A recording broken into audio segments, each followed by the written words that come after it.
اور نبی پاک علیہ الصلوۃ والسلام کا نور، ان دونوں باتوں کو امام اہل سنت قصیدہ نور میں یوں بیان فرماتے ہیں کہ تو ہے سایہ نور کا، یا رسول اللہ آپ اللہ تعالیٰ کی رحمت کا سایہ ہیں، تو ہے سایہ نور کا، ہر عضو ٹکڑا نور کا، یا رسول اللہ آپ کا سراپا، آپ کا پورا وجود مسعود ہی نور ہے، تو ہے سایہ نور کا، ہر عضو ٹکڑا نور کا۔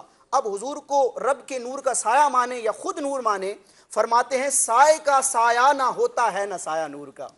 اسی طرح حضرت سیدنا عباس بن عبد المطلب رضی اللہ تعالیٰ عنہ، جو حضور کے صحابی بھی ہیں، چچا بھی ہیں، انہوں نے نبی پاک علیہ الصلوۃ والسلام کی بارگاہ میں حضور کی نورانیت کا بیان کیا۔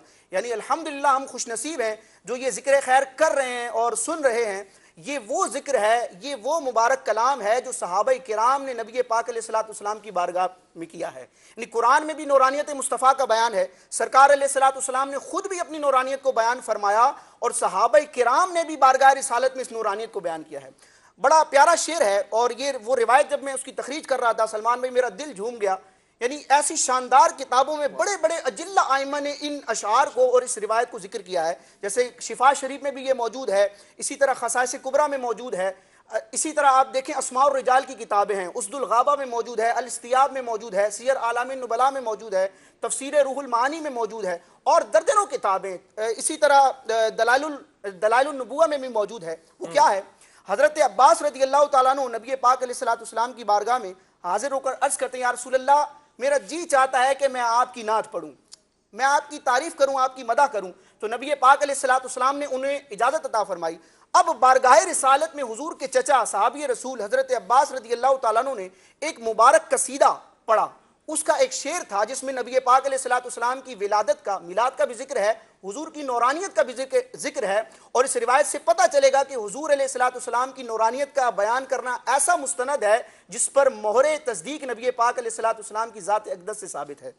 آپ بارگاہ رسالت میں عرض کرتے ہیں، یا رسول اللہ وَأَنْتَ لَمَّا وُلِدْتَ، یا رسول اللہ جب آپ کی ولادت ہوئی، آپ جب دنیا میں جلوہ گر ہوئے، وَأَنْتَ لَمَّا وُلِدْتَ أَشْرَقَتِ الْأَرْض، جب آپ کی ولادت ہوئی تو زمین روشن ہو گئی، وَضَاءَتْ بِنُورِكَ الْأُفُقِ، اور آپ کے عظیم الشان نور سے آسمان چمک اٹھا۔ اللہ اللہ اللہ، اسی لیے ہم کہتے ہیں نا نور آ گیا، نور آ گیا، بولو نور آ گیا، نور آ گیا،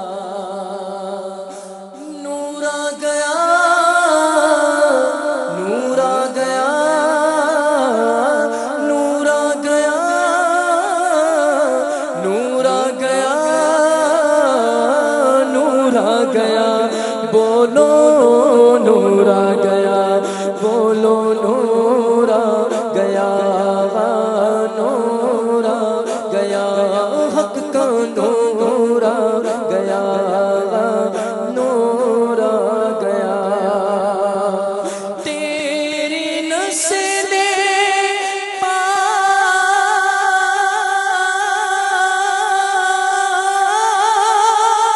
میں ہے بچہ بچہ نور کا، تو ہے نور تیرا، سب گھرانہ نور کا، بولو نور آ گیا، نور آ گیا۔ سبحان اللہ سبحان اللہ، آقا کریم کے نور کی کیا ہی بات ہے، سبحان اللہ۔ بیان ہو رہا تھا، ہو رہا ہے، اور ہوتا رہے گا انشاءاللہ عز و جل۔ آپ نے جو موضوع لیا ہے نا، جی میں یہی سوچ رہا تھا کہ یہ ایسا موضوع ہے کہ وہ اعلیٰ حضرت کا شعر ہے نا کہ زندگیاں ختم ہوئی اور قلم ٹوٹ گئے، آہا، پر تیرے اوصاف کا ایک باب بھی پورا پورا نہ نہ ہوا۔ ہوا، ماشاءاللہ۔ محبوب بڑے آئے، دلدار بڑے دیکھے، پر جو دیکھے سبھی تیرے قدموں میں پڑے دیکھے۔ سبحان اللہ۔ تو یہ ایک ایسا ٹاپک ہے کہ جس پر اگر ساری زندگی لکھنے والے لکھتے رہیں، اور سارے درختوں سے قلم بنا دی جائے، اور سارے سمندر کو سیاہی بنا دی جائے، تو سمندر تو ختم ہو سکتے ہیں، لیکن نبی پاک علیہ الصلوۃ والسلام کی یہ شان اور عظمت یہ ختم نہیں ہو سکتی، اور یہ جو ہے وہ بیان نہیں ہو سکتے. یہاں اعلیٰ حضرت کا شعر ہے نا, وہ کیا جی. ہی شعر ہے, آپ ہی کی بات میں ایڈ ہے. جی فرماتے ہیں تو گھٹا سے کسی کے نہ گھٹا ہے, نہ گھٹے جب بڑھائے تجھے اللہ تعالی تیرا, جب بڑھائے تجھے اللہ تعالی تیرا, مٹ گئے مٹتے ہیں مٹ جائیں گے آدھا تیرے, پر نہ مٹا ہے نہ مٹے گا کبھی چرچا تیرا. صدقے سے نام کے قربان اس اکرام کے, صدقے سے نام کے قربان اس اکرام کے, ہو رہی ہے دونوں عالم میں تمہاری بات, ہو رہی ہے دونوں عالم میں تمہاری بات, ہو رہی ہے دونوں عالم میں تمہاری واہ واہ. یوسف بھائی نے کہا کہ ایسا موضوع ہے کہ بیان کرتے رہیں ختم نہیں ہوگا. میں کہتا ہوں یہ روشن موضوع ہے سلمان, نور کا بیان کر رہے ہیں, نور روشن ہے. میں تو یوں محسوس کر رہا ہوں اگر ہمارے سوئچر جو ہیں دکھا سکیں سارے چہروں کو, کیسی چمک دمک ہے. نہیں سبحان اللہ, مجھے ایسا لگ رہا ہے میرا چہرہ بھی چمک رہا ہوگا. اللہ اللہ, تو میں سمجھتا ہوں یہ اس نور کا فیضان ہے. اچھا, یہ ایک تو اس نور کو ظاہر کر رہا ہے, پھر مومن کی شان ہے. جب نبی کریم علیہ الصلوۃ والسلام کی ہمارے آقا و مولا صلی اللہ علیہ وسلم کی شان بیان ہو, قرآن و حدیث کی روشنی میں بیان ہو اور حق اور سچ بیان ہو, تو مومن کا چہرہ بھی کھلتا ہے, اس کا دل بھی کھلتا ہے اور ایمان باغ باغ ہو جاتا ہے. سلمان بھائی جو موضوع ہے نا, واللہ سچی بات ہے, دو اسلامی بھائیوں نے جو ہمارے گفتگو کری, بہت پیاری گفتگو کری. اللہ ان کے علم میں برکت عطا فرمائے, ان کا فیضان ہمیں بھی عطا فرمائے. کہ مجھے علامہ آلوسی رحمۃ اللہ تعالیٰ علیہ نے جو بات فرمائی نا, وہ بڑی پیاری ہے. علامہ محمود آلوسی رحمۃ اللہ تعالیٰ علیہ نے اس آیت مبارکہ کی روشنی میں جو تفسیر فرمائی ہے, وہاں پہ ایک تنوین کا تذکرہ فرمایا. مفتی احمد یار خان نعیمی رحمۃ اللہ تعالیٰ علیہ نے بھی بیان فرمایا کہ اس آیت مبارکہ میں نور پر تنوین ہے, نورن کہا گیا ہے. تو یہ تنوین ہے, تنوین تعظیم ہے. اللہ, تنوین تعظیم کا مطلب یہ ہے کہ نور عام نور نہیں ہے, یہ خاص نور ہے. یہ نور چھوٹا نور نہیں ہے, یہ بڑا نور ہے. پھر مفتی احمد یار خان نعیمی رحمۃ اللہ تعالی نے مثال دی اس کی کہ سورج سے بڑا دنیا میں کوئی نور نہیں ہے ظاہری اعتبار سے, جو آنکھیں دیکھ سکتی ہیں. سب سے روشن, سب سے چمکنے والا, دمکنے والا اگر کوئی چیز ہے تو وہ سورج ہے کہ آنکھیں چن دیا جاتی ہیں. مفتی احمد یار خان نعیمی رحمۃ اللہ تعالی علیہ فرماتے ہیں لیکن سورج کا نور ایسا ہے کہ آدھی دنیا کو روشن کرتا ہے ایک وقت میں, اور آدھی دنیا تک نہیں پہنچ پاتا. سورج کا نور ایسا ہے کہ دن میں روشنی ہوتی ہے, اس کی رات میں غائب ہو جاتی ہے. لیکن میرے آقا و مولا صلی اللہ علیہ وسلم کو رب تبارک و تعالی نے وہ نور عطا فرمایا کہ ساری کائنات کو گھیرے ہوئے ہے, اور نہ دن ہے نہ رات ہے اس کی, یہ نور ہی نور ہے.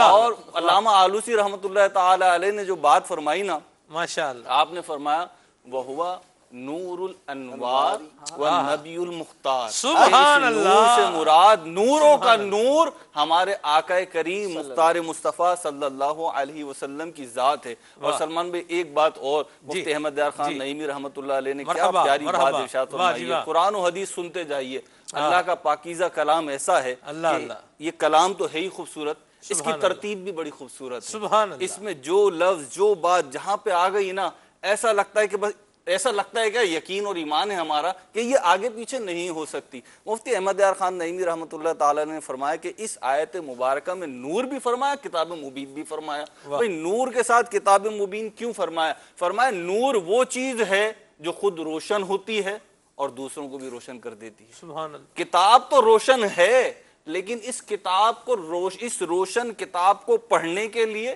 اس سے فائدہ حاصل کرنے کے لیے نور مصطفیٰ چاہیے. جب نور مصطفیٰ دل میں آئے گا تو پھر آنکھوں سے اس کتاب ہدایت کی ہدایت پڑھنے کی اور اس پہ عمل کرنے کی توفیق ملے گی. اور اتنی پیاری بات ارشاد فرمائی کہ نبی کریم علیہ الصلوۃ والسلام وہ روشن ذات ہیں. اعلیٰ حضرت نے نور کی علم کی جو تعریف فرمائی، فرمایا علم وہ نور ہے جو اس دائرے میں آ جاتا ہے، ظاہر ہو جاتا ہے، واضح ہو جاتا ہے.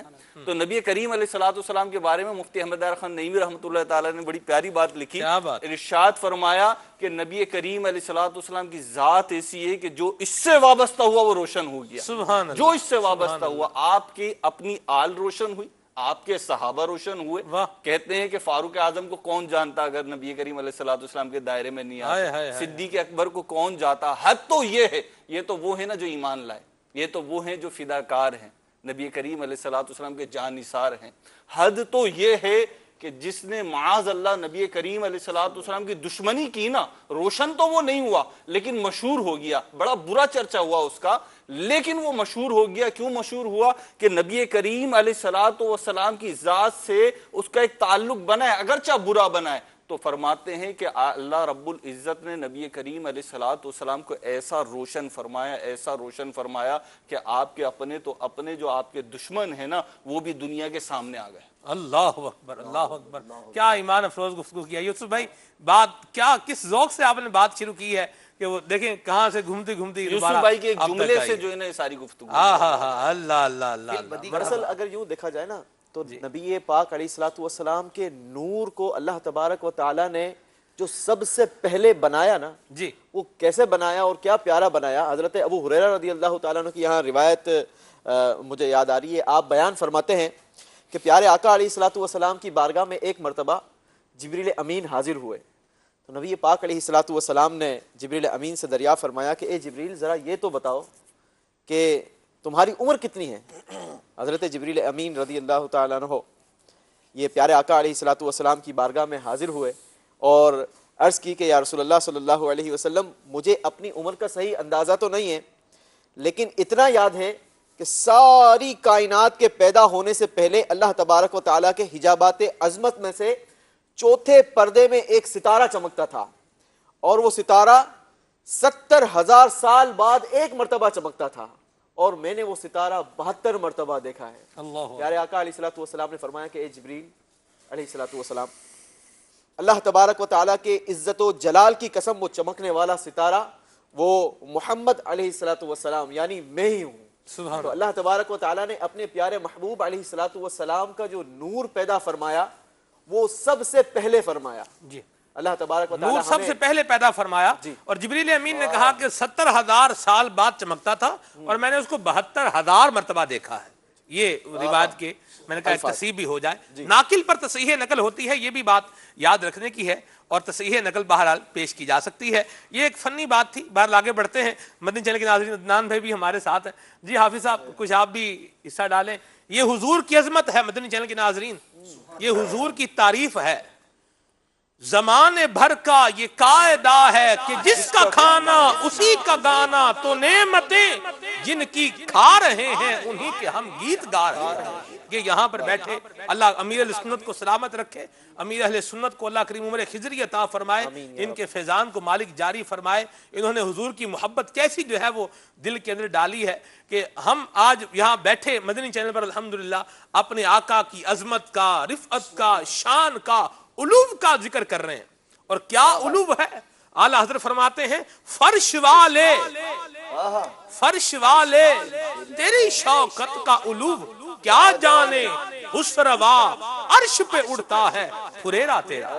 تو یہ ذکر ہی ایسا ہے کہ بندہ سنتا جائے اور اپنی آخرت کی بہتری کا سامان کرتا جائے، خود کو چمکاتا جائے. جی اپنا دل منور کرتا جائے. اور کیا ہے، جس نے انکار کرنا ہے اس نے اندھیرے میں ڈوبے رہنا ہے، اور جس نے تسلیم کرنا ہے، ماننا ہے، اس کو انشاءاللہ نور مصطفیٰ کا فیضان ملنا ہے. دنیا میں بھی ملنا ہے، قبر میں بھی ملنا ہے، آخرت میں بھی ملنا ہے. سبحان اللہ سبحان اللہ. یہ نور وہ ہے نبی پاک صلی اللہ تعالیٰ علیہ وآلہ وسلم کا کہ حضرت سیدنا آدم علیہ نبینا وعلیہ الصلوۃ والسلام ہو یا فرشتوں کے سردار جیسا کہ یوسف سلیم بھائی نے بیان کیا، اور یا نبی پاک علیہ السلام کے اصحاب، خود نبی پاک علیہ السلام اپنی مبارک نورانیت کا کیسے پیارے انداز میں ذکر فرماتے ہیں۔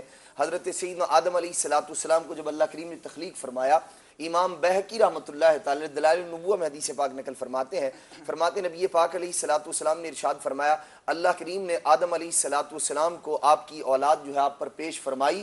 نبی پاک علیہ السلام نے فرمایا فرعانی نورن، حضرت آدم علیہ السلام نے فرعانی مجھے دیکھا نورن ساتعن، ارشاد فرمایا ایسا نور کے جو بلند ہونے والا ہے اور چمکنے والا۔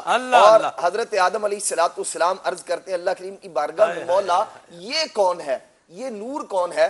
تو اللہ کریم کے پیارے محبوب علیہ السلام نے فرمایا، اللہ کریم نے ارشاد فرمایا ہاذا ابنو کا احمد، اللہ کریم نے ارشاد فرمایا کہ پیارے آدم علیہ السلام یہ آپ کے بیٹے احمد ہیں، اور صرف یہی نہیں فرمایا هو الاول، یہ سب سے اول بھی ہیں، هو الاخر، ارشاد فرمایا یہ سب سے آخر میں بھی ہیں، اول تخلیق کے اعتبار سے ہیں، آخر بعثت کے اعتبار سے ہیں، اور فرمایا یہ وہ ہیں اللہ کریم سب سے پہلے انہی کی شفاعت کو قبول کرے گا، یہ سب سے پہلے شفیع بھی ہیں۔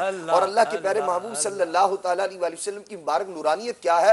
اللہ تبارک و تعالیٰ نے ایسا نور عطا فرمایا، اللہ کے پیارے محبوب صلی اللہ تعالیٰ علیہ وسلم کلام کرتے تھے، اذا تکلم، حضور علیہ السلام جب کلام فرمایا کرتے تھے، رؤیا دیکھا جایا کرتا تھا، کیا؟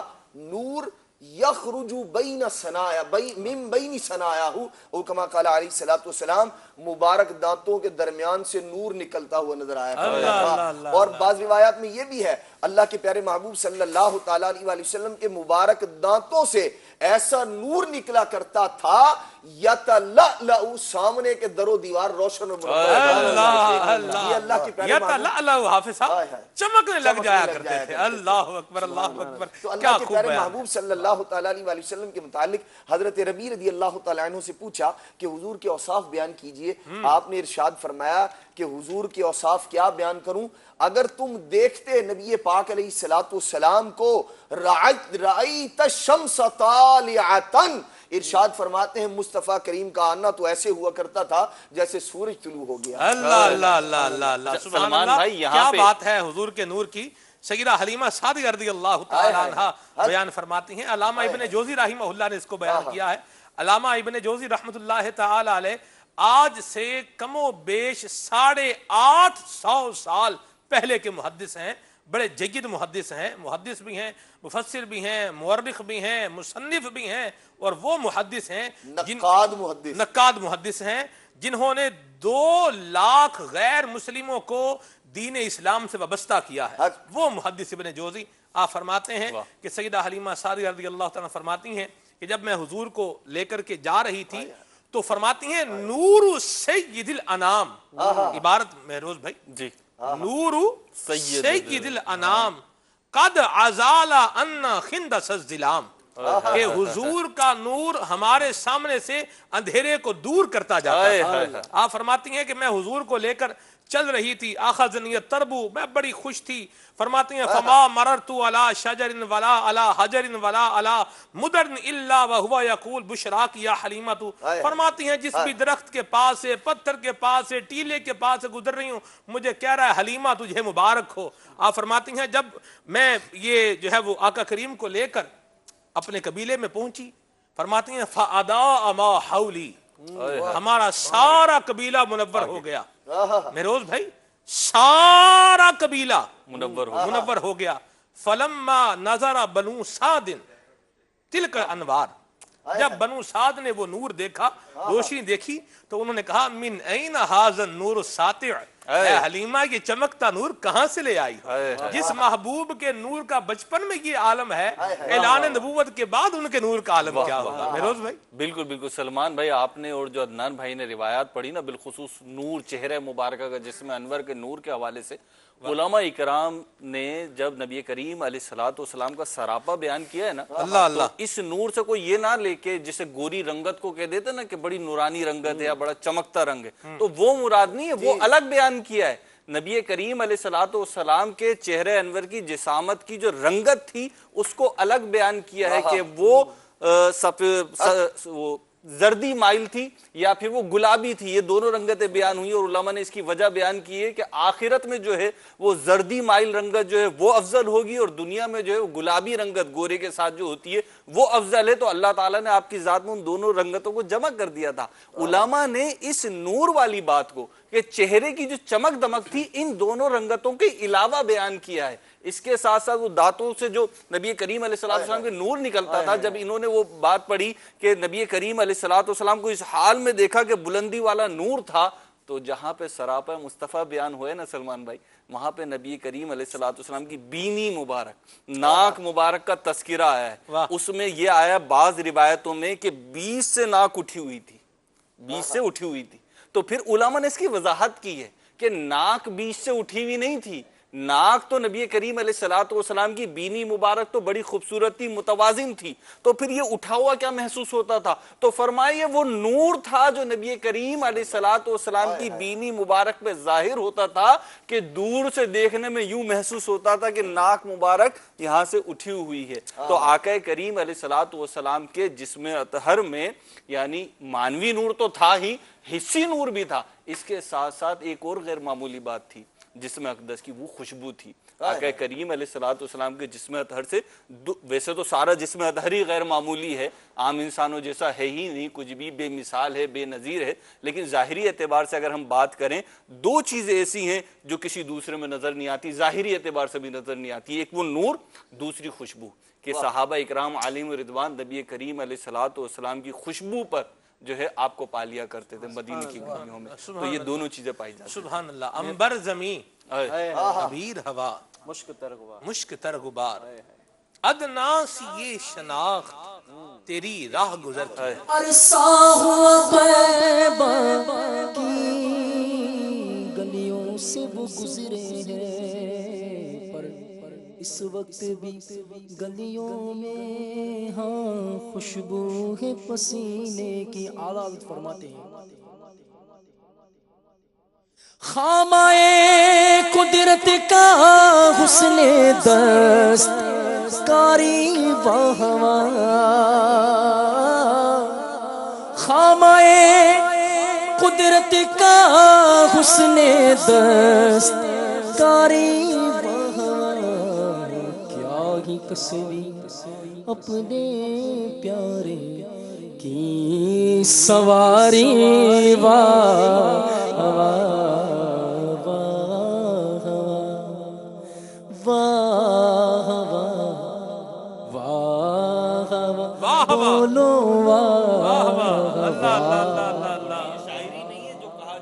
آج بھی خوشبو محسوس ہوتی ہے. صرف شاعری نہیں ہے سلمان بھائی, بات یہ حسن عقیدت چاہیے, وہ عشق و مستی کی نظر و کیفیت چاہیے کہ جس میں یہ چیزیں محسوس ہوتی ہیں. اور یہ اللہ والوں سے وابستگی کی بات ملتی ہے. نہیں تو بات یہ آنکھ والا تیرے جلووں کا نظارہ دیکھے, دید آئے کور کو کیا آئے نظر کیا دیکھے. جو نابینا ہے اس کے لیے تو سورج نکلا ہوا ہو وہ انکار کر دے تو کیا بعید ہے. آپ کہیں گے میاں صاحب فرماتے ہیں انے نو سارا شہر پھرایا, انے نو سارا شہر پھرایا. میں مجلس سے رابطہ پھر علماء مشایخ بھی تھا نا, تو ہمارے بلال آباد حجویری جو ہے وہ زون جو ہے, وہاں کے ایک اسلام بھائی تھے, ہماری مجلس کے رکن تھے. وہ جب بھی مجھے کسی عالم کے پاس لے کر جاتے تھے نا, تو وہ کہتے تھے کہ یہ ہمارے سلمان بھائی ہیں اور یہ پورے پاکستان کی مجلس کے جو ہے وہ ذمہ دار, یعنی وہ سرکل یوں مطلب پورا وہ گھماتے تھے, پورے کو تاکید فوکس کرتے تھے, پورے کو فوکس کرتے تھے. جتنا آپ نے گھما ہوگا اتنا تو انہوں نے گھمانا ضروری ہے نا. اللہ اکبر, اللہ اکبر. فرماتے ہیں میاں صاحب, میاں محمد بخش صاحب رومی کشمیر, سبحان اللہ, فرماتے ہیں انے نو سارا شہر پھرایا تے سارا ہی سیر کرایا, جد پچھیاؤ ایو کہندا کچھ نظری نہیں آیا, کچھ نظری نہیں آیا.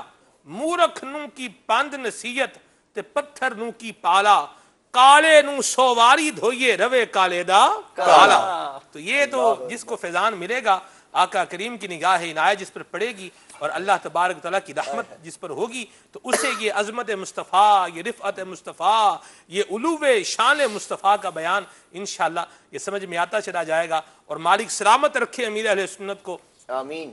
الحمدللہ علی منہ و کرمہ و فضلہ، اللہ کریم کا یہ کرم ہے، یہ فضل ہے، یہ احسان ہے کہ اللہ کریم نے ہمیں ایسا پیارا مرشد جو ہے وہ عطا فرمایا ہے کہ جنہوں نے ہمیں محبت مصطفیٰ کا چشمہ عطا فرمایا ہے۔ یہ ظاہری محبت مصطفیٰ کا چشمہ، یہ تو ظاہری چشمہ ہے، لیکن جس کو امیر سنت نے جو ہے وہ قبول فرمایا، مدنی ماحول میں جو آیا ہے، تو بس پھر یہ مانوی چشمہ ہے محبت مصطفیٰ کا، اور جب یہ لگ جاتا ہے تو پھر وارے حضرت وہ سافٹ ویئر ہے کہ جو کسی قسم کا جو ہے نا ایسا وائرس ہمارے جسم میں، ہمارے ایمان میں، ہمارے اعتقادات میں اور نظریات میں آنے نہیں دیتا، جس کا تعلق محمد مصطفیٰ احمد مجتبی صلی اللہ علیہ وسلم سے نہ ہو، اس کو یہ قبول ہی نہیں کرتا، اس کی جگہ ہی نہیں ہے سافٹ ویئر میں۔ اللہ کرے ایسا ہی رہے، اور میری آنے والی نسلیں تیرے عشق ہی میں مچلیں، انہیں نیک تم بنانا مدنی مدینے والے۔ موضوع جاری و ساری ہے، اور موضوع ہے عشق والا موضوع بھی ہے، علم والا موضوع بھی ہے، اور جو ہے وہ ناظرین والا موضوع بھی ہے، ماشاءاللہ حضور کی ذات سے وابستہ موضوع ہے، اس کو مزید کنٹینیو کریں گے۔ مجلس مکتوبات و تعویذات تاریہ کے اسلامی بھائی ہمارے ساتھ ہوتے ہیں، تو میں ان سے یہ پوچھنا چاہوں گا کہ یہ ہمیں یہ بتائیں کہ بعض اوقات اندھیرے میں جو ہے بندے کو ڈر لگتا ہے اور خوف آتا ہے، اندھیرے سے خوف آتا ہے، تو یہ بتائیں کہ کوئی ایسا وظیفہ بتائیں یا کوئی ایسا ورد بتائیں کہ اندھیرے سے بندے کو خوف نہ آئے، ایک بات۔ اور دوسرا میں یہ چاہوں گا کہ اگر بندے کو اپنی جان کا خطرہ ہو یا کوئی اور اس طرح کی کوئی پرابلم ہو تو کوئی ایسا وظیفہ بھی بتائیں کہ جو حفاظت کے لیے پڑھا جا سکے۔ جی حضور۔ بسم اللہ الرحمن الرحیم۔ اس حوالے سے بہت ہی پیارا وظیفہ میرے شیخ طریقت امیر علیہ سنت نے اپنی کتاب مدنی پنصورہ میں کہ باب فیضان اوراد میں تحریر فرمایا ہے کہ جو کوئی اللہ پاک کا یہ صفاتی نام یا مہیمنو 29 بار 29 ٹائم پڑھ لے، اول آخر 11 بار درود شریف کے ساتھ پڑھ کر اپنے اوپر دم کر لیا کرے، انشاءاللہ عز و جل ڈر و خوف بھی اس کا ختم ہوگا، اندھیرے سے بھی اس کو ڈر لگنا دور ہو جائے گا، اور اپنی جان کی بھی انشاءاللہ عز و جل حفاظت رہے گی۔ ماشاءاللہ۔ مجلس مکتوبات و تعویذات تاریہ کے اسلامی بھائی سلمان بھی اس حوالے سے میں ایک عرض کروں گا کہ آج کے موضوع کے حساب سے ایک بہت ہی پیارا وظیفہ ہے کہ حدیث پاک میں حضرت ابن عباس رضی اللہ تعالیٰ عنہ سے روایت ہے کہ حضور علیہ الصلوۃ والسلام نے فرمایا کہ جو مومن جمعہ کی رات کو 2 رکعت نفل ادا کرے، 2 رکعت نفل اس طرح ادا کرے کہ سورہ فاتحہ کے بعد 25 بار سورہ اخلاص پہلی رکعت میں، اور دوسری رکعت میں بھی اسی طرح سورہ فاتحہ کے بعد 25 مرتبہ سورہ اخلاص پڑھے، اور 1000 مرتبہ یہ درود پاک پڑھے، سلام پھیرنے کے بعد 1000 مرتبہ یہ درود پاک پڑھے، اللہم صلی علی محمد النبی الامی، یہ پڑھ لے، آنے والے جمعے سے پہلے خواب میں میری زیارت کرے گا اللہ، اور میری زیارت کرنے والا اللہ تبارک و تعالیٰ اس کے گناہ معاف فرما دے گا۔ ماشاءاللہ ماشاءاللہ ماشاءاللہ، کیا پیارا وظیفہ بتایا ہے۔ اللہ تعالیٰ حضور کی زیارت سے ہماری آنکھوں کو ٹھنڈا فرمائے، روشن فرمائے، منور فرمائے۔ مدنی چینل کے ناظرین، الحمدللہ یہ عز و جل مدنی پھول جاری و ساری ہیں، اور ان کو ہم مزید کنٹینیو کریں گے۔ کچھ مدنی گلدستے ہم نے اپنے سلسلے کا جو ہے وہ فارمیٹ کے طور پہ رکھے ہوئے ہیں، تو ایک مدنی گلدستہ جو ہم نے قبرستان میں ریکارڈ کیا ہے اپنے مرحومین کو یاد رکھنے کے حوالے سے، آپ کو بھی وہ مدنی گلدستہ دکھانا ہے۔ اپنے مرحومین کو یاد رکھیں، سحری کا بابرکت وقت ہے، سحری بھی کریں، کھانا بھی کھائیں، اور اس کے ساتھ ساتھ دعائیں بھی کریں، دعا پر بھی فوکس رکھیں۔ ہم نے دعائیں بھی کرنی ہیں، اللہ تعالیٰ سے اپنی بخشش مانگنی ہے، اپنی حاجات، اپنی التجائیں، اپنی مصیبتیں، جن غموں میں جن دکھوں میں ہم گزر رہے ہیں وہ ہم اللہ کریم کی بارگاہ میں عرض کریں۔ وہی مالک ہے، وہی کریم ہے جو مصیبتوں کو دور کرنے والا ہے، بیماریوں کو ختم کرنے والا ہے، پریشانیوں کو حل کرنے والا ہے۔ دعائیں اپنے لیے بھی کرنی ہیں اور اپنے مرحومین کو اصالہ ثواب بھی کرنا ہے۔ آئیے اس حوالے سے ایک مدنی گلدستہ دیکھیے، ملاحظہ کیجئے۔ صلوا علی الحبیب صلی اللہ تعالی علی محمد۔ رمضان آ گیا، رمضان آ گیا، اللہ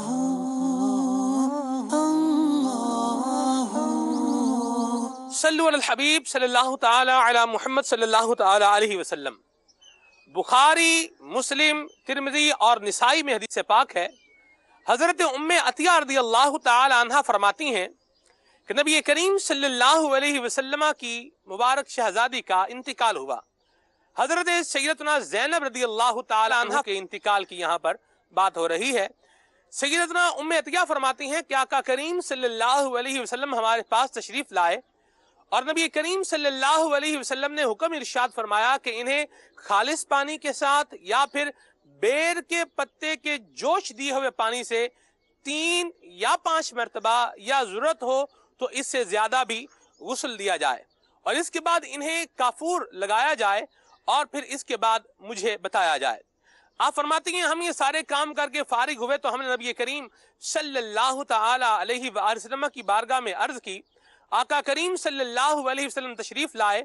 آقا کریم صلی اللہ علیہ وسلم نے اپنی مبارک شہزادی کو کفن دینے کے لیے اپنا تہبند مبارک عطا فرمایا. امام کستلانی رحمت اللہ تعالی علیہ نبی کریم صلی اللہ علیہ وسلم کے اس مبارک عمل کی حکمت بیان کرتے ہوئے ارشاد فرماتے ہیں انما فعل ذلك لتنالها برکت ثوبہ کہ نبی کریم صلی اللہ علیہ وسلم نے اپنا ازار مبارک ان کو اس لیے عطا فرمایا تاکہ وہ اس سے برکت حاصل کریں. اس کے علاوہ محدثین فرماتے ہیں امام نووی رحمہ اللہ نے بھی بیان فرمایا ہے کہ اس حدیث پاک سے اس بات کا ثبوت ملتا ہے, اس بات کی رہنمائی ملتی ہے کہ بزرگوں کے آثار اور تبرکات یہ بھی قبر میں رکھے جائیں. اپنے فوت شدگان کا خیال رکھیں اور قبر میں قبلہ شریف کی طرف ایک تاگ بنا کر کچھ نہ کچھ تبرکات بھی رکھیں. صلو علی الحبیب صلی اللہ تعالی علی محمد. رمضان آ گیا, رمضان آ گیا. مرحبا. اللہ تبارک و تعالی ایصال ثواب کرنے کی توفیق عطا فرمائے اور تبرکات حاصل کرنے کے لیے بھی الحمدللہ مدنی چینل ہمیں مواقع فراہم کر رہا ہے. اور میرا خیال ہے ابھی کوئی ماہنامہ فیضان مدینہ کے حوالے سے سلسلہ کار چل رہا ہے کہ اس کو اگر اس کی بکنگ کروائی جائے تو کوئی اس کی تبرکات کی قرآن اندازی میں کوئی نام جو ہے یہ آ رہا ہے. بہرحال اس کی تفصیل تو مقبول مدینہ والوں سے میں پوچھ کر دوبارہ آپ کو عرض کروں گا. مختلف سلسلے ہیں ان میں بھی تبرکات جو ہے وہ تقسیم کیے جاتے ہیں. بالخصوص ہمارے پیارے رکن شورا حاجی عبدالحبیب اتاری دعوت کا قدسیہ کے جو سلسلے ہوتے ہیں, نگران شورا کے سلسلے ہوتے ہیں, الحمدللہ ان میں یہ تبرکات کی تقسیم بھی ہوتی ہے, حاصل بھی کرنے چاہیے اور ان کا ادب بھی کرنا چاہیے.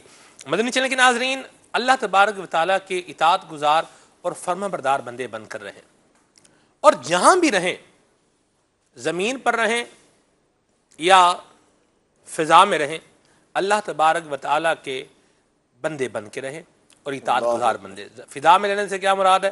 فضا میں جیسے جہاز میں سفر کرتے ہیں تو ایسی صورتحال میں بندہ فضا میں ہی ہوتا ہے نا, ہوا میں ہوتا ہے, تو ایسی صورتحال میں بھی ہم نے اللہ تبارک و تعالیٰ کا فرما بردار بندہ بن کے رہنا ہے اور جب نماز کا وقت ہو تو نماز ادا کرنی ہے. ہمارے پاس رکن شورا حاجی عبدالحبیب اتاری کا ایک بڑا پیارا مدنی گلدستہ ہے, آئیے آپ کو یہ بھی دکھاتے ہیں, پھر اس پر بات بھی کرتے ہیں. جی صلو علی الحبیب صلی اللہ تعالی علی محمد صلی اللہ علیہ وسلم. اس وقت ہم لوساکا زامبیا کے ایئرپورٹ پر ہیں. ہمارا پلین زمبابوے ہم جا رہے تھے, راستے میں یہاں جہاز رکا ہے, 1-8 گھنٹے کا یہاں پر اسٹے ہے. ظہر کا وقت ہو گیا ہے. انٹرنیٹ سے دعوت اسلامی کی جو اپلیکیشن ہے ہم نے قبلہ رخ معلوم کیا, وضو کر لیا ہے اور اب ماشاءاللہ دیکھیں نماز کی جگہ ہے. اشفاق بھائی اور ہم انشاءاللہ نماز پڑھیں گے.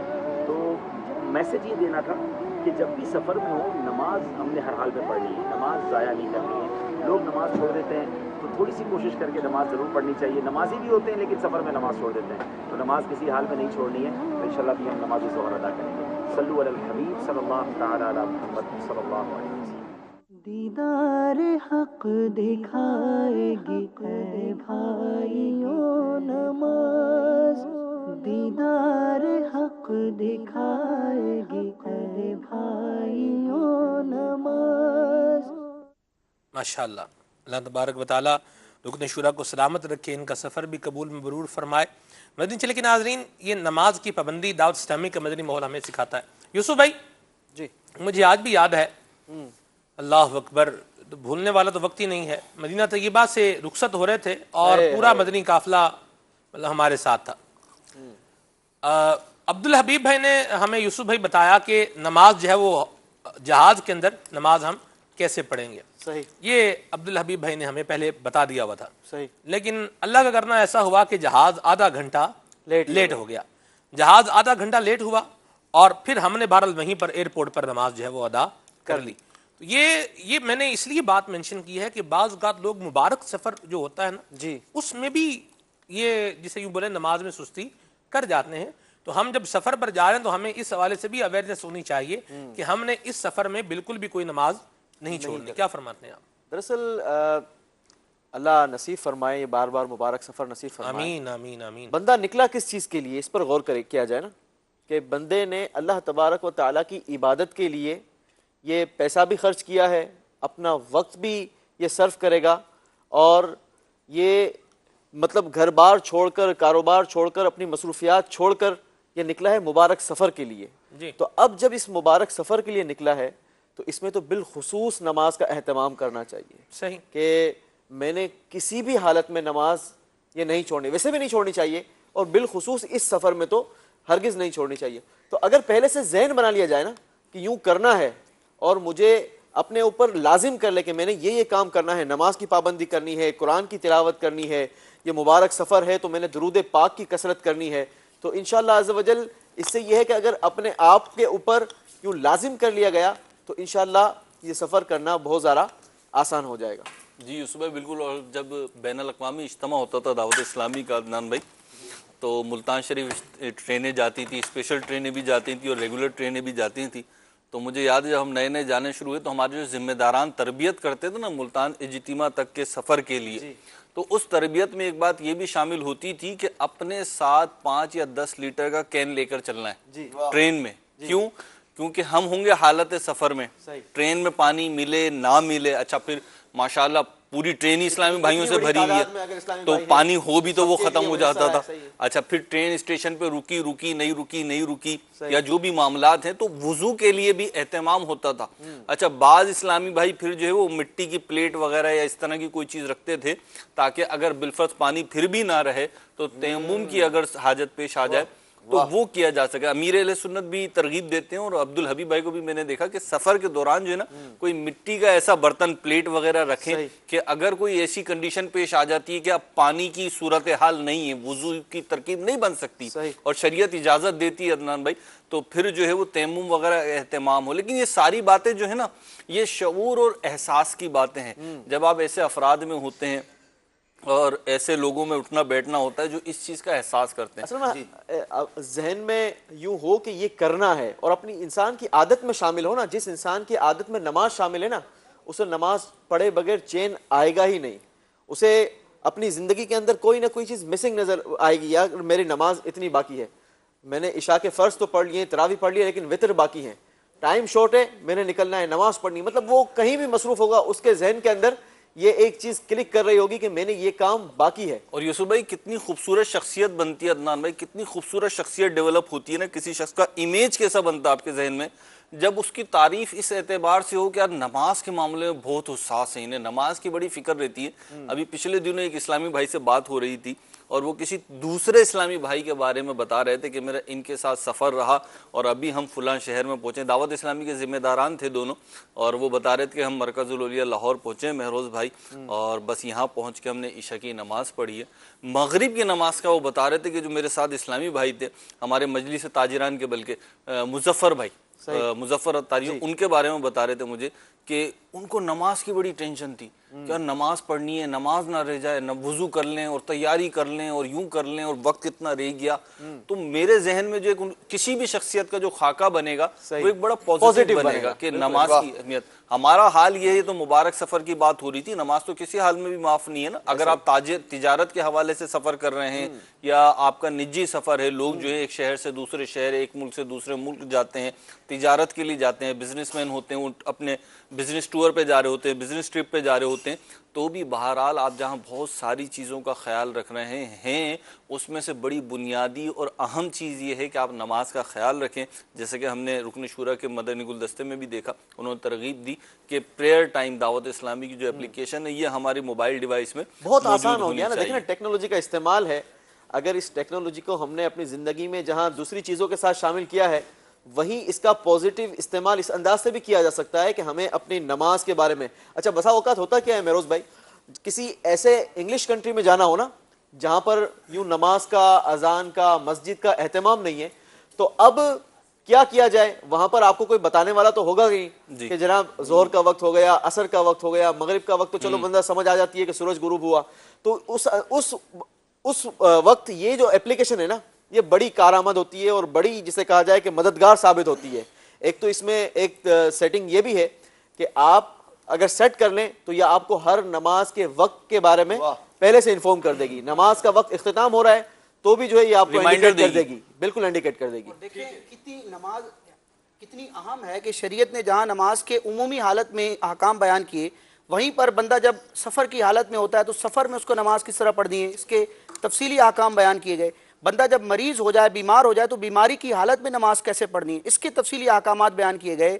حتیٰ کہ خوف کی حالت ہو، دشمن کا خوف ہو تو اس وقت صلاۃ الخوف کا جو پورا طریقہ بیان کیا گیا ہے. یعنی آپ دیکھیں شریعت نے بھی انسان کی زندگی میں جتنے بھی نشیب و فراز آتے ہیں ہر حالت اور کیفیت کے اعتبار سے نماز کا حکم بھی فرمایا اور اس کی تفصیلات بھی ذکر کی ہیں. حضور نماز تو جو ہے نا چاہے خوشی کی کیفیت ہو چاہے غم، دونوں صورتوں میں اچھی ہے. کیوں اچھی ہے؟ خوشی ہوگی تو شکر ہو گیا، شکر بجا لیا، اور غم ہے تو ڈھارس بن گئی. قرآن نے کہا ہے نماز سے اور صبر سے مدد چاہو تو نماز پڑھ لو. سبحان اللہ، بڑی پیاری بات کہی. مدنی چینل کے ناظرین آپ کی کالز کو بھی مدنی چینل کے ناظرین صلو علی الحبیب صلی اللہ تعالی علی محمد صلی اللہ تعالی علیہ. ویسے یہ ہے کہ ایک آف دی ریکارڈ جو ہے نا وہ سلمان بھائی کا بھی سلسلہ ہونا چاہیے، کیونکہ بہت ساری چیزیں تو مدنی چینل کے ناظرین دیکھ رہے ہیں نا. چلے ہماری تو ان کے پاس جمع ہے لیکن ان کی چیزیں ہمارے پاس جمع ہے. اللہ نے چاہا موقع ملا تو اللہ رمضان کو سلامت رکھے، اس کی برکت عطا فرمائے. لیکن بہرحال رمضان نے جانا ہے، عید نے آنا ہے، تو عید کے جو سلسلے ہوں گے اس میں آپ دونوں بھائی مل کے کر لیں ماشاءاللہ، یہ آپ کی اور آپ ان کی. ہم سب فائدہ ہو جائے. نہیں ایسے نہیں ہوگا نا، وزن برابر ہونا چاہیے. یہ تنہا اور ہم سب. اللہ آپ کا بھلا کرے، مہربانی فرمائے. بہرحال مدنی چینل کے ناظرین گفتگو ہو رہی ہے الحمدللہ، آپ کی کالز بھی آ رہی ہیں، آپ کے میسیجز بھی آ رہے ہیں. موضوع پر کچھ مزید گفتگو کرتے ہیں انشاءاللہ، پھر آپ کی کالز کو اور آپ کے میسیجز کو بھی شامل کرتے ہیں انشاءاللہ. راشد بھائی آپ فرما رہے تھے مدنی گلدستے کے دوران، ایصال ثواب کرنے والے مدنی گلدستے کے دوران، کہ آپ نے امام کستلانی کی ایک عبارت سنائی ہے، ایک عبارت میں بھی سناؤں گا. ارشاد.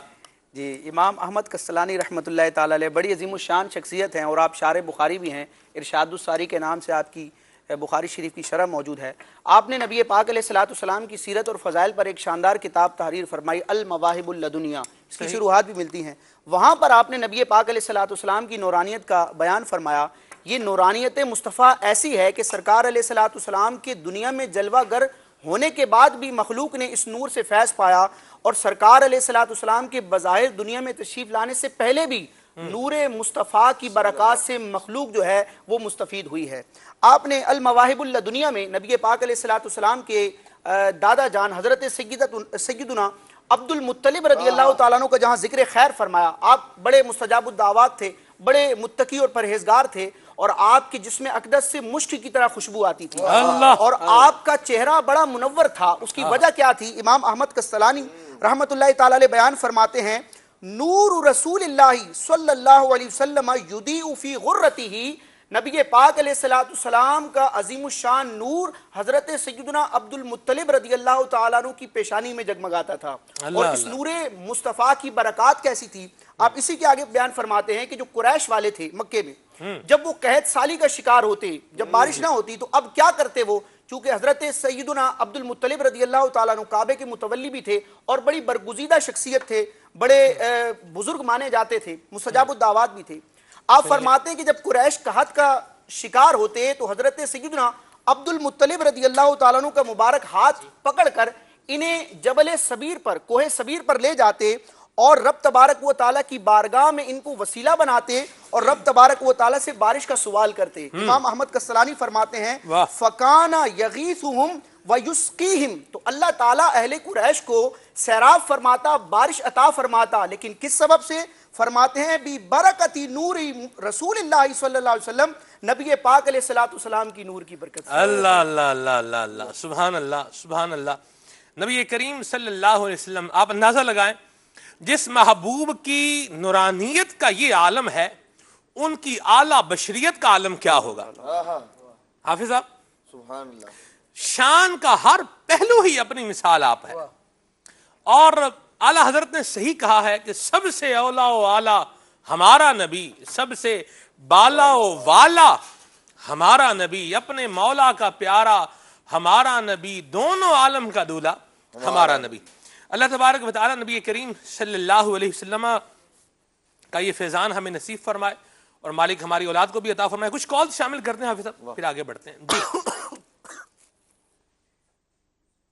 حضرت میرا نام ذیشان حسین صدیقی ہے، میں کراچی سے بات کر رہا ہوں۔ سوال ہے میرا، جاب چھوڑ دی تھی 1 سال پہلے اور اپنے چھوٹے موٹے سے کام کر رہا تھا، تو بس اس دفعہ ذہن میں یہ بنایا کہ رمضان المبارک میں کوئی کام نہیں کروں گا، اور انشاءاللہ عبادت کی ترتیب بنائی ہے، اور الحمدللہ کر بھی رہا ہوں، اور آخری کے عشرے میں اعتکاف میں بیٹھنے کا ارادہ بھی ہے۔ تو لیکن مجھے کچھ لوگ یہ کہہ رہے ہیں کہ آپ غلط کر رہے ہو، اپنے ساتھ کام بھی کرنا ہے، اور میں نے ان کو کہا کہ بھائی میرے پاس اتنی رقم موجود ہے کہ میرے گھر والوں کو انشاءاللہ رمضان المبارک میں پریشانی نہیں ہوگی، اور عید کے بعد اللہ پاک اسباب بنا دے گا کوئی نہ کوئی، کیونکہ اللہ مسبب الاسباب ہے۔ تو حضرت بس یہ معلوم کر لیں کہ میں نے جو کیا ہے وہ صحیح کیا ہے۔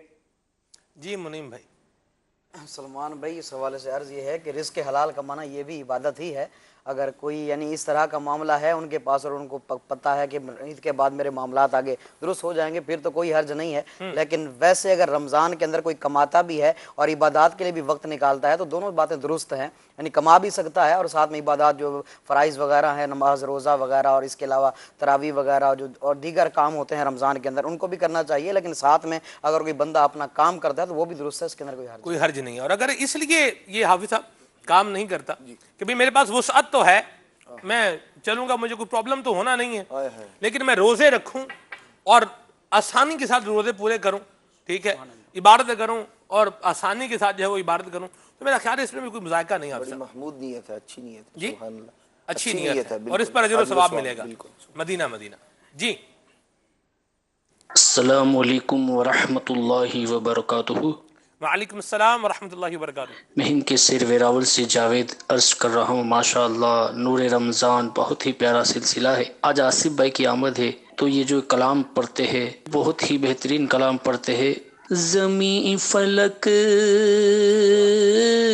پہ روشنی میرے نبی کے نور کی، یہ سنا دے، جزاک اللہ خیرہ۔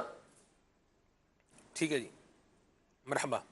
آصف بھائی کچھ کہیں گے؟ آپ کچھ کہیں گے؟ ماشاءاللہ شعر سنایا انہوں نے۔ زمین فلک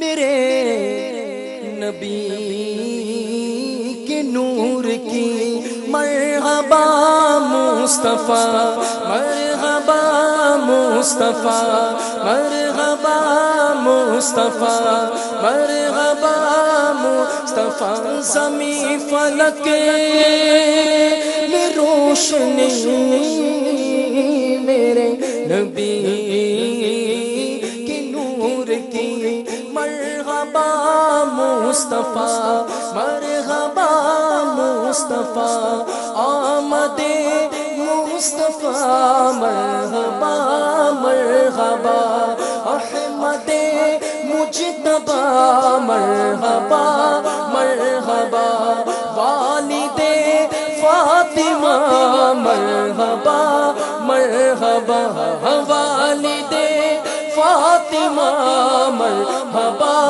مرحبا، میرے حاجت روا، مرحبا مرحبا۔ زمین فلک میں روشنی میرے نبی کے نور مدینہ مرحبا جی۔ محمد عمران اتاری جوہانسبرگ ساؤتھ افریقہ سے عرض کر رہا ہوں۔ سلمان بھائی ماشاءاللہ آپ کا سلسلہ روزانہ ہی بہت ہی پر نور ہے، اور آج کا جو موضوع آپ نے لیا ہے نور مصطفیٰ، یہ تو بے شک سب نوروں کا نور ہے۔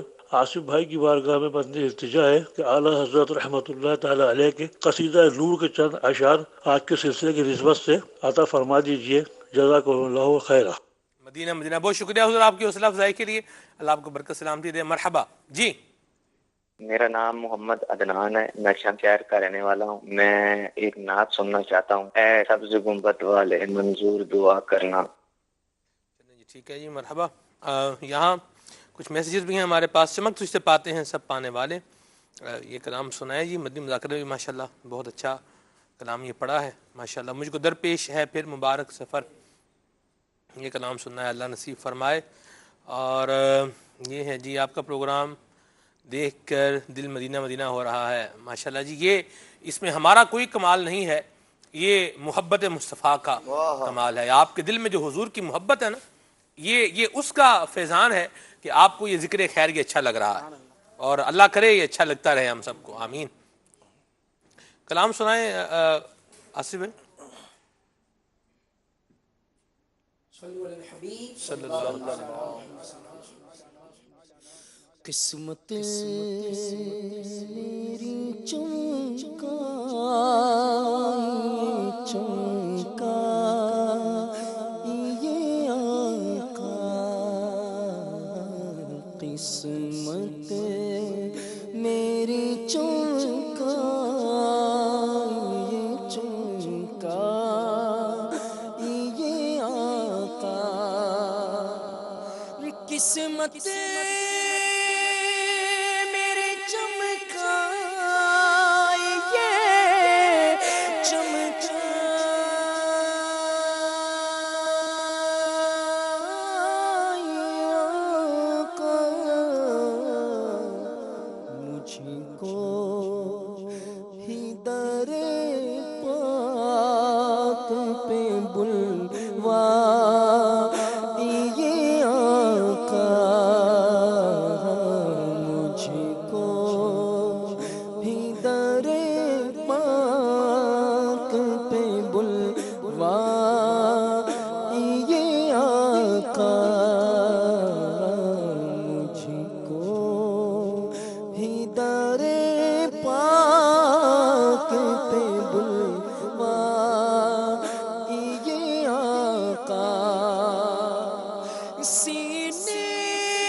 سبحان اللہ.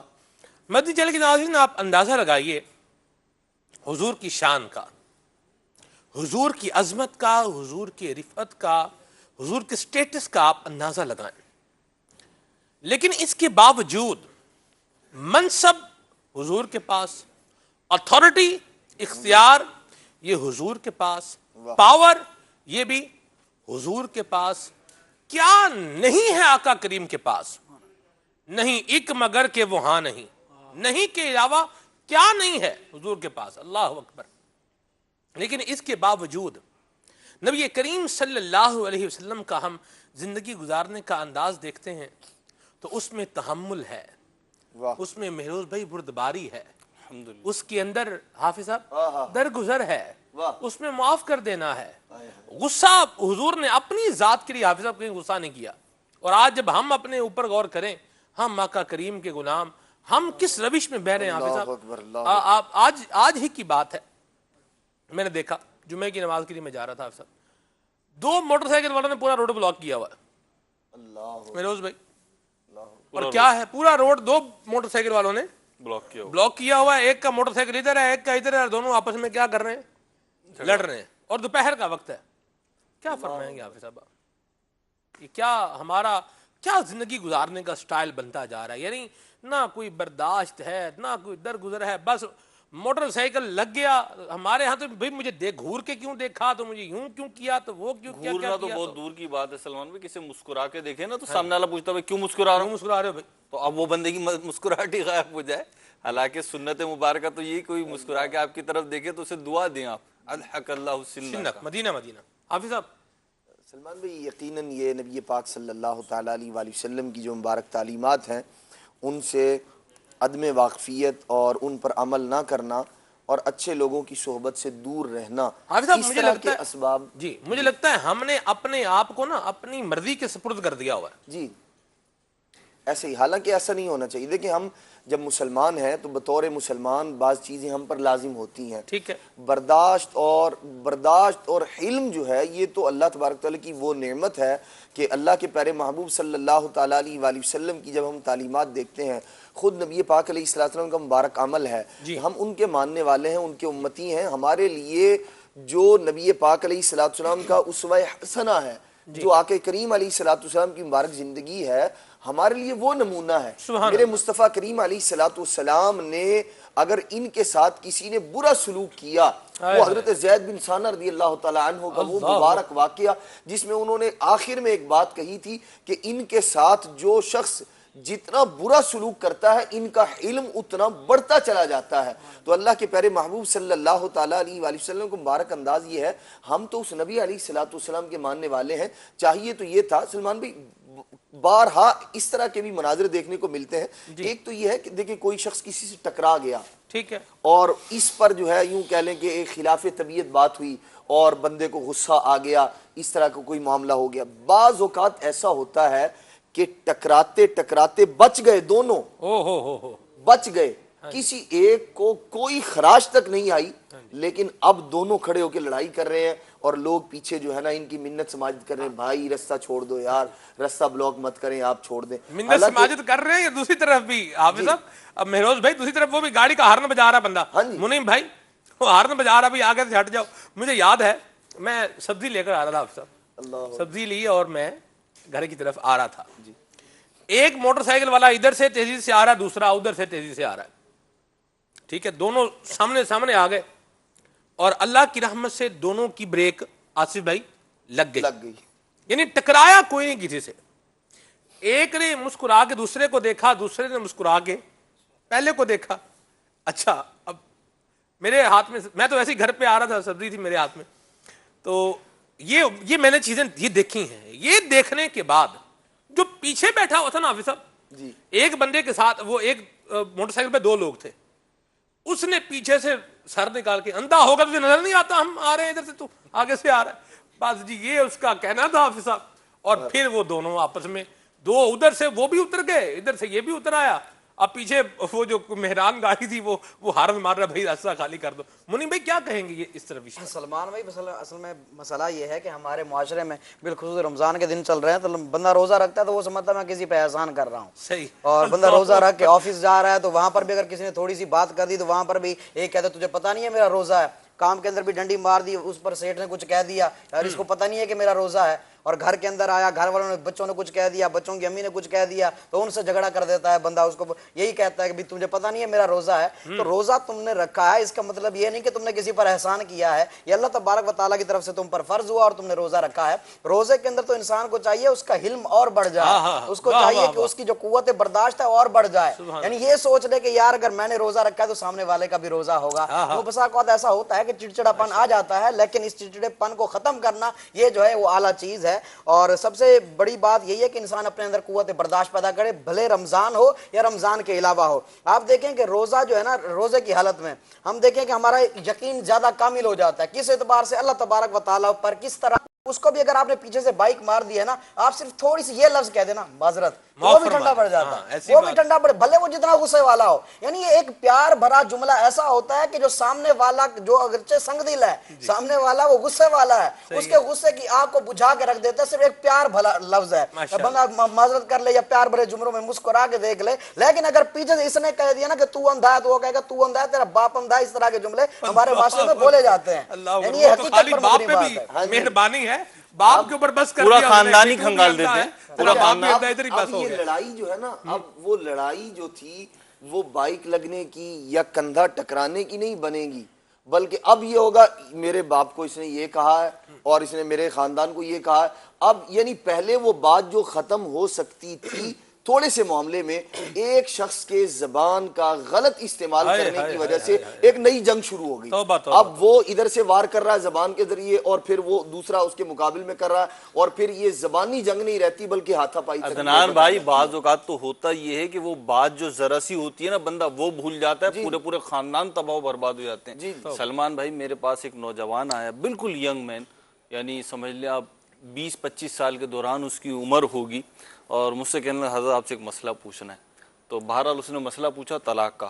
تو میں نے اسے ڈائیورٹ تو یہی کیا کہ بھئی آپ دارالفتہ اہل سنت سے رجوع کریں, طلاق کے مسائل وہاں سے پوچھے جائیں. لیکن اس نے جو بات بتائی نا سلمان بھائی سننے والی ہے, اور مدنی چینل کے ناظرین آپ بھی توجہ کریں, میں بھی ایک دفعہ دوبارہ توجہ کرتا ہوں, کیونکہ ویسے تو ہم بڑے کول ڈاؤن بنے ہوئے ہوتے ہیں, لیکن امتحان جب ہوتا ہے جب ہمارے مزاج کے خلاف بات ہوتی ہے. سلمان بھائی تو اس نوجوان نے کہا کہ مہروز بھائی میری جو ہے نا 6 مہینے پہلے شادی ہوئی تھی. اچھا بالکل ینگ, تو 6 مہینے پہلے شادی ہوئی تھی لیکن جو ہے نا ایسا ہوا ہے, اور اس نے جو الفاظ بتایا اس کی روح سے طلاق ہو جاتی ہے. میں نے اس کو تو حکم بیان نہیں کیا, میں نے یہ کہا دارالفتہ جائے, لیکن ہو جاتی ہے. تو میں نے اس سے کہا کہ بھائی یہ اتنے جوان آدمی ہو تم, 6 مہینے شادی کو ہوئے ہیں, ایسا کیا ہو گیا کہ جو ہے نا طلاق ہو گئے؟ کہا بات یہ میری زوجہ جو ہے نا وہ اپنی والدہ کے یہاں گئی ہوئی تھی, میں انہیں لینے کے لیے گیا تو کچھ تو میں ہو گئی. جب تو میں ہوئی تو میں نے انہیں کہا خاموش ہو جا, وہ خاموش ہوئی نہیں. اس کے اوپر جو ہے نا ان کی والدہ نے بھی کچھ کہا تو مجھے غصہ آ گیا. تو غصہ آیا تو میں نے کہا غصہ آیا تو پھر کیا ہو؟ کہا میں نے کہا طلاق طلاق طلاق. تو میں نے کہا اب میرے پاس کیا پوچھنا ہے؟ سمجھانے کے لیے میں نے کہا غصے کا تو ریزلٹ آ چکا, انڈا تو اب ٹوٹ چکا, اب کیا جوڑو گے اسے؟ تو بات یہ کیا مثال دیا آپ نے, ٹوٹا انڈا نہیں جڑ سکتا. انڈا ٹوٹ جائے نہیں جڑ سکتا, شیشہ بھی ٹوٹ جائے نا حافظ صاحب جڑ نہیں سکتا, اور پھر جب ہیرے میں دراڑ آ جائے وہ بھی پھر بے قیمت ہو جاتا ہے. سلمان بھائی بڑی پیاری حکایت آپ کے جملے سے پھر اس پہ آتا ہوں میں, کہ ایک نوجوان تھا, اسے غصہ بہت آتا تھا, بہت زیادہ غصہ آتا تھا. اب اس کے گھر والے پریشان تھے کہ بھائی سے اتنا غصہ آتا ہے. اچھا یہ صرف مذہبی بات نہیں ہے نا, معاشرتی بات بھی ہے, کیونکہ غصہ جو ہے نا وہ یہ نہیں ہے کہ صرف مسلمان کو آئے گا تو نقصان پہنچے گا. غصہ کسی بھی فرد کو آتا ہے تو وہ نقصان اپنے لیے بھی کرتا ہے اور پورے معاشرے کو بھی اس کا شکار کرتا ہے. تو اس نوجوان کو غصہ بہت آتا تھا. اس میں قید لگا لیں غیر شرعی غصہ. اصل میں غصہ تو فطری ہے, میں اس پہ آ رہا ہوں, پہلے حکایت وہ پوری ہو جائے انشاءاللہ سمجھ میں آئے گی بات. تو اس نوجوان کو غصہ بہت زیادہ آتا تھا. اب گھر والے پریشان کیا کریں کیا بھائی اس کا, سمجھا کے تھک گئے, نہیں سمجھ میں آتی, بس میں غصے والا ہوں, کیا کروں, غصہ آ جاتا ہے. تو اس کے والد نے کہا کہ ٹھیک ہے, اس کو کیلے لا کے دی بہت ساری اور ایک ہتھوڑی لا کے دی, اور کہا بیٹا جب تمہیں غصہ آئے نا تو پچھلی طرف گارڈن میں جانا, وہاں پہ جو تختے لگے ہوئے نا اس پہ کیل ٹھوک دیا کرنا. غصہ نکالنا ہے, وہ غصہ نکالنا ہوتا ہے مجھے, تو تم کیلے ٹھوک لینا. سمجھنے کی بات ہے, آپ لوجیکل طرف جائیں گے نا, یہ تو یوں تو پھر سمجھ میں نہیں آئے گی بات سمجھنے کی ہے. اور سیکھنے والے جو ہے نا وہ تو بہت ساری چیزوں سے سیکھ لیتے ہیں. تو اس نے کہا کہ بھائی کیل ٹھوک دینا. ٹھیک ہے جی, کچھ دن گزرے تو وہ جو تختہ تھا وہ کیلوں سے بھرنا شروع ہو گیا. پہلے دن 38 کیلے, دوسرے دن 35, 34, 33, اس طرح کیلے لگنا شروع ہو گئے. ٹھیک, تو اس نوجوان کو احساس ہوا کہ اس کا فائدہ تو کچھ بھی نہیں ہو رہا, میں کیلے ٹھوکتا جا رہا ہوں. صحیح. تو اس نے غور کیا کہ کیوں کیل ٹھوکوں, میں نہیں ٹھوکتا. اب غصے کا اظہار کیسے کرنا تھا, کیل ٹھوک کر. تو کیل ٹھوکنے کا تو کوئی فائدہ ہی نہیں ہو رہا. صحیح. تو غصہ بھی کنٹرول کر رہا ہے, وہ کیل بھی نہیں ٹھوک رہا. پھر وہ آیا اپنے والد صاحب کے پاس, بات کی کہ کیل ٹھوکنے کا تو کوئی فائدہ ہی نہیں ہو رہا, غصہ تو میں نہیں کر رہا ہوں, اظہار نہیں کر رہا ہوں اس پہ, لیکن کیل ٹھوکنے کا کیا فائدہ, کوئی فائدہ نہیں. تو کہا اب کیا کروں. کہا اب ایسا کرو, جب غصہ آیا کرے نا اس کی تلافی کیا کرو. تلافی کیسے کرو گے, کیل نکال لیا کرو. ٹھیک ہے. اب اسے جب غصہ آتا جا کے ایک کیل نکال دیتا. واہ بھائی واہ. تو آہستہ آہستہ ساری کیلیں نکل گئیں. صحیح ہے. جب اس نے آ کے والد کو بتایا کہ ساری کیلیں نکل گئیں, اب باپ نے بیٹے کا ہاتھ پکڑا اور پیچھے لے گیا, اور اس نے کہا اب اس تختے کو دیکھو. جب اس تختے کو دیکھا تو اس میں بہت سارے ہول تھے جیسے کیلوں سے پڑ جاتے ہیں. کیل تو نکل گئی, ہول رہ گیا, سوراخ رہ گیا. تو باپ نے بتایا بیٹا زندگی میں نا غصہ اکثر اوقات ایسا ہی ہوتا ہے کہ غصہ تو چلا جاتا ہے لیکن اس کے ذریعے سے جو نقصان پہنچنا تھا نا وہ ہو گیا. آپ نے کسی کا دل دکھا دیا, کسی کی عزت کا, جسے ہم کراچی کی لینگویج میں بولیں فالودہ کر دیا آپ نے. لیکن محمد عاشقان رسول متوجہ ہوں. باب المدینہ کراچی میں سحری کا وقت ختم ہونے میں تقریباً 12 منٹ باقی ہیں. باب المدینہ کراچی میں سحری کا وقت ختم ہونے میں تقریباً 12 منٹ باقی ہیں. باب المدینہ کراچی میں سحری کا وقت ختم ہونے میں تقریباً 12 منٹ باقی ہیں۔ صلو علی الحبیب صلی اللہ تعالی علی محمد۔ تو سلمان بھائی ساری باتیں کرنے کے بعد انسان کو ہوش آتا ہے، جیسے اس نوجوان کو آیا نا کہ غلطی ہو گئی، اب کیا کروں میں؟ بھائی بہت ساری صورتوں میں کچھ نہیں ہو سکتا، تو پہلے ہی پچھتاوا ہی ہے، ساری پچھتاوا ہی ہے، پہلے کنٹرول کر لو۔ اور سلمان بھائی جو آپ نے بات کی نا کہ وہ غیر شرعی اور شرعی غصہ ایک مزاج کا حصہ ہے۔ دنیا بھر میں جو تحقیقات ہو رہی ہیں اس میں سے ایک تحقیق جو ہے نا وہ انٹیلیجنس، جو آپ کی صلاحیت ہے نا اس کے اوپر ہو رہی ہے کہ آپ کی ایموشنل انٹیلیجنس کیسی ہے۔ پہلے تو لوگ سمجھتے تھے آئی کیو لیول، ذہانت اور آپ کی قوت حافظہ وغیرہ، لیکن اب بتایا گیا کہ انسان کی شخصیت پہ جو اثر ہوتا ہے سلمان بھائی، آئی کیو لیول، ذہانت اور قوت حافظہ وغیرہ کا 20% ہوتا ہے عدنان بھائی، اور 80% اس کی شخصیت میں کردار ہوتا ہے ایموشنل انٹیلیجنس کا۔ ایموشنل انٹیلیجنس کیا ہے؟ انسان، یہ تحقیق کی گئی ہے کہ انسان کا جو کردار ہے نا اس میں 27 فیکٹرز ہیں، ان 27 فیکٹرز میں سے ایک فیکٹر غصہ ہے۔ یہ غصہ اسے بنا بھی سکتا ہے، اسے بگاڑ بھی سکتا ہے اگر وہ اسے مینج کر لے۔ مجھے امیر اہل سنت یاد آئے جب یہ میں نے پڑھا نا، بہت پہلے جب نئے نئے مدنی ماحول میں آ رہا تھا، امیر اہل سنت کا ایک بیان سنا تھا، تو اس میں امیر اہل سنت نے فرمایا تھا کہ غصہ فطری چیز ہے، یہ تو آئے گا، آپ کے مزاج کے خلاف بات ہوئی، کوئی غلط بات ہوئی، غصہ آئے گا۔ بعض اوقات تو یہ ایمان کا تقاضا بھی ہوگا کہ آپ کو غصہ آنا چاہیے، اللہ رسول کی نافرمانی ہو رہی ہے اور دیگر امور ہیں تو غصہ آنا۔ اب اسے مینج کرنا ہے، اسے ڈائیورٹ کرنا ہے۔ یہ تو پانی ہے نا جو آ رہا ہے، پانی کو آپ روک نہیں سکتے، اسے آپ ڈائیورٹ کر سکتے ہیں۔ آپ کو غصہ آ رہا ہے، آپ ڈائیورٹ کریں اسے، جی کیا خوبصورت ڈائیورٹ کریں۔ ڈائیورٹ کیسے کریں گے؟ مجھے غصہ آ رہا ہے بھائی اس نے یہ کہہ دیا، تو آپ ایسا کام ہی نہیں کرو، وہ ایسا کرے۔ تو اس طریقے کی جو باتیں ہوتی ہیں اسے مینج کرنا ہوتا ہے۔ دنیا میں جو کامیاب لوگ ہیں نا سلمان بھائی، دو چیزوں سے کامیاب ہیں، یا ناکام۔ جس نے اپنا غصہ کنٹرول کر لیا، مینج کر لیا اور اپنی محبت اور اپنے مقصد کو فوکس کیا، وہ کامیاب ہو گیا۔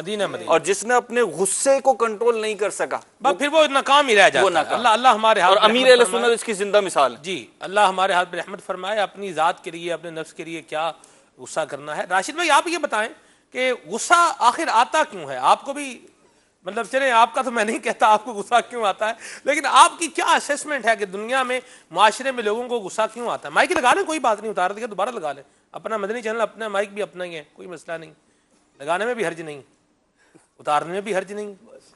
جی آپ بتائیں غصہ آتا کیوں ہے؟ دیکھیں غصے کے بہت سے اسباب ہوتے ہیں، جیسے اب جیسے سحری کا ٹائم ہے، دیکھیں 12 منٹ کا اعلان ہو گیا، آپ تو کر چکے ہیں، میرا خیال ہے سحری کر چکے ہیں، ترکیب چائے بھی آپ کی آخری ہو گئی ہے ماشاءاللہ، لیکن اب جو گھر پہ مطلب دیکھ رہے ہیں ہمیں، جو سحری کر رہے ہیں، ان کو ہو سکتا ہے کسی بات میں غصہ آ رہا ہو، یار یہ کیا طریقہ کار ہے، مطلب یہ اگر ہے کہیں پر فروٹ، مطلب آج کل تو فروٹ کا دور دورہ ہے ماشاءاللہ، لیکن یہاں کھانا بنا ہوا ہے بھی کھانا مزے کا نہیں ہے، بھی روٹی نہیں بنائی، آج جاگ دیر سے آئی ہے، پتہ نہیں کیا کرتے ہیں، سوتے رہتے ہیں، اٹھتے ہی نہیں، اب 12 منٹ ہے، کیا سحری کریں، کیا کریں، اور لوگ تقریباً اوور لوڈ ہونے کے لیے نا، میرا تو یہ خیال ہے کہ جو آخری 12 منٹ ہوتے ہیں نا، یہ اوور فلو یا اوور لوڈ ہونے کے ہوتے ہیں۔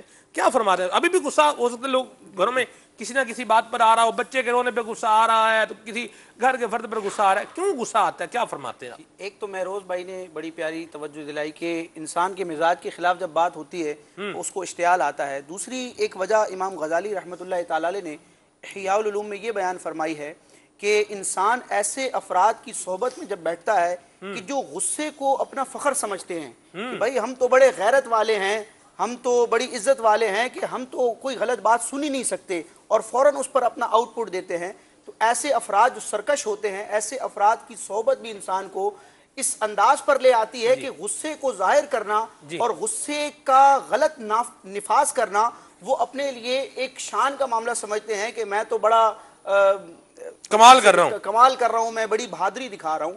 سلمان بھائی آپ نے جو بائک والی مثال بتائی تھی، یہ تو یہ ہے کہ دو بندوں یہاں میں ایک بات ایڈ کر دوں، حمیت میں، غیرت میں، اور مطلب جو غصہ عام طور پہ لوگوں نے اپنی ناک پر بٹھایا ہوتا ہے، اس دونوں میں بالکل فرق ہے۔ الفاظ میں فرق ہے تو معنی میں بھی ہوگا۔ آپ نے جو بائک کی مثال دی، اس میں تو یہ ہے کہ دو افراد جب لڑتے ہیں تو اپنا نقصان کرتے ہیں۔ اب میرا عموماً بس میں سفر رہتا ہے، بس میں کیا کیفیت ہوتی ہے کہ دو بسیں جا رہی ہیں، اگر ایک کو دوسری نے اوورٹیک کیا یا کوئی مطلب اس کے مزاج کے سے ہٹ کر اس نے کوئی حرکت کی. اب کیا ہوتا ہے، بس میں خواتین بھی ہوتی ہیں، بزرگ بھی ہوتے ہیں، بچے بھی ہوتے ہیں. اب روڈ کی کیا کیفیت ہے، سامنے عوام ہے یا نہیں ہے، سگنل کی کوئی پرواہ نہیں، پیسنجر جو بیٹھے ان کی کوئی پرواہ نہیں. سلمان بھائی اتنی اسپیڈ میں ہوتی ہے کہ لوگ سمجھ لیں کہ چیخیں نکل جاتی ہیں بعضوں کی، لیکن ڈرائیوروں کو جو ہے وہ کوئی پرواہ نہیں ہوتی. وہ اپنے غصے کو ٹھنڈا کرنے کے لیے لوگوں کی جان تک پر کھیلنے کے لیے تیار ہو جاتے ہیں. اور کئی واقعات ایسے ملتے ہیں کہ بسوں کا ایکسیڈنٹ ہو گیا، اور اگر ان کے محرکات کو دیکھا جائے تو کئی ایکسیڈنٹ غصے کے نتیجے میں ہوتے ہیں. صحیح. اللہ تعالیٰ ہمیں غصے پر قابو پانے کی توفیق عطا فرمائے. آمین آمین آمین آمین. ویسے جو ہو چکا آخری ہو سلسلے اس کی آخری بندے بات کو غور فکر کرنا چاہیے کہ یہاں میرے بولنے سے اس کا کچھ ازالہ ہوگا یا بات بگڑے گی. جیسے مثال کے طور پر کسی کی آنکھ کھلی یا کسی کو جگایا گیا، 12 منٹ رہ رہے ہیں اور اب آپ سحری کر لیجئے. اب وہ 12 منٹ کی تقریر کر دے اس بات پر کہ اب یہ کوئی ٹائم ہے جگانے کا اور یہ ہوگا وہ ہوگا، تو کچھ دیر کے بعد سائرن بج جائے گا کہ جی یہ ٹائم بھی آپ نے گوا دیا ہے. مدنی چینل پر اعلان ہو رہا ہوگا ابھی کھانا پینا بند کر دیں، اور یہ ابھی باتیں چل رہی ہوں گی. یہ جو 12 منٹ ہے نا، اس پہ غصہ کرنے کے بجائے اس کو برداشت کر کے آپ 12 منٹ میں سحری کیجئے اور سکون کے ساتھ جو ہے نا انشاءاللہ الرحمن آپ اپنا روزہ پورا کرنے میں کامیاب ہو جائیں. بعض لوگوں کا چہرہ ایسا ہوتا ہے بیچاروں کا کہ وہ غصے میں لگتے ہیں، ہوتے وہ بڑے نرم طبیعت ہیں میری طرح. تو جیسے میرے بارے میں بات ہے آپ کی ماشاءاللہ، یہ تو ہمیں کہنا چاہیے. یہ مجھے یوں لگا، آپ کی طبیعت کیسی مجھے یوں لگا کہ مجھے اور بعض ہسمکھ نظر آنے والے جی بڑے سخت گیر ہوتے ہیں. تو آپ چہرے پہ نہیں جایا کریں. بعض اوقات تعلق بتاتے ہیں کہ اس بندے کی کیفیت کیا ہے، کسی کا چہرہ جو ہے وہ بڑا، لیکن سر چہرے کو بھی نرم ہونے میں تقریباً 5 منٹ باقی ہیں. باب المدینہ کراچی میں سحری کا وقت ختم ہونے میں تقریباً 5 منٹ باقی ہیں. باب المدینہ کراچی میں سحری کا وقت ختم ہونے میں تقریباً 5 منٹ باقی ہیں. صلو علی الحبیب صلی اللہ تعالی علی محمد. ماشاءاللہ ہمارے ہاں مدینہ ہال میں بھی تقریباً سب اسلامی بھائی، ہمارے کیمرہ مین، اسسٹنٹ کیمرہ مین سب کر چکے ہیں سحری. ہمارے قبلہ حضور ہیں ایک، وہ ابھی دسترخوان پر جلوہ فرما ہیں، اور باقی تو تقریباً لوگ جو ہے وہ اپنی اپنی جگہ پر ہیں. جلدی بارک اللہ پاک خیر والا معاملہ فرمائے. منیم بھائی آپ یہ بتائیں کہ برداشت جو ہے یہ کیسے اپنے اندر پیدا کی جائے، کہ یعنی میں تھوڑا اپنی ایروگنس کو کم کروں، تھوڑا اپنی ایگو کو کم کروں، اپنے اپنے اندر تھوڑا پولائٹنس لے کر آؤں، تحمل میرے اندر آ جائے، یہ کیسے ہوگا؟ سلمان بھائی اس حوالے سے تو لوگوں نے کافی سارے کورسز بھی ڈیزائن کیے ہیں کہ اپنے اندر قوت برداشت کیسے پیدا کی جائے، لیکن ان لوگوں نے بھی آخر کے اندر یہی نتیجہ نکالا ہے کہ جتنے بھی ہم نے کورسز لوگوں کو کروائے ہیں نا، اس کے کوئی خاطر خواہ نتائج نہیں دیکھے. بس سراسر یہی ہے کہ دین سے دوری والی بات ہے. یعنی جو اس اسلام نہیں لائے وہ لوگ بھی یہی کہتے ہیں کہ یعنی اس حوالے سے آقا علیہ السلام کی جو دینی تعلیمات ہیں ان پر اگر مکمل جو ہے وہ عمل پیرا ہو جائے انسان تو اپنے اندر قوت برداشت پیدا کر سکتا ہے. دیکھیں آقا علیہ السلام سے لے کر صحابہ کرام، بزرگان دین، اولیاء کرام، ان لوگوں کے عمل کو اپنے سامنے رکھے. آقا علیہ السلام کے اندر قوت برداشت کتنی تھی اس کو کئی بار بیان بھی کیا گیا. اس کے علاوہ صحابہ کرام نے کتنا برداشت کیا. امام اعظم وقت کے امام ہیں، سردار ہیں، سرتاج ہیں، آپ کو کسی نے تھپڑ مار دیا، آپ نے اس کے خلاف کچھ بھی نہیں کیا. آپ نے بتا کیا ارشاد فرمایا؟ فرمایا کل بروز قیامت اگر مجھے یہ مقام ملا کہ اللہ تبارک و تعالی نے مجھے جنت کے اندر داخلہ عطا فرمایا تو میں تجھے بھی ساتھ لے جاؤں گا. اب یہاں سے غور کریں کہ ایک بندے نے آپ کو تھپڑ مارا ہے اور آپ نے اس کے جواب میں یہ ارشاد فرمایا ہے، سامنے والے بندے پر کیا اثر پڑا ہوگا؟ وہ بندہ اپنے آپ کو کتنا شرمندگی محسوس کر رہا ہوگا کہ یہ میں نے کیا کر دیا. تو اپنے اندر جو ہے نا وہ قوت برداشت اس اعتبار سے پیدا کی جا سکتی ہے کہ بندہ آقا علیہ السلام کی مبارک سیرت کا مطالعہ کرے، بزرگان دین کی سیرت کا مطالعہ کرے، ان کے کردار کو، کریکٹر کو، عمل کو اپنے سامنے رکھے تو انشاءاللہ بندہ اپنے اندر جو ہے وہ قوت برداشت پیدا کر سکتا ہے. مدینہ منیم بھائی کی نہیں مدنی پھولوں پر ہم سلسلے کو اختتام کی طرف لے کر چلتے ہیں، اور الحمدللہ شیخ طریقت امیر اہل سنت کی یہاں دعا کا سلسلہ جاری ہے. آئیے اس میں آپ کو شامل کرتے ہیں. صلو علی الحبیب صلی اللہ تعالی علیہ وسلم.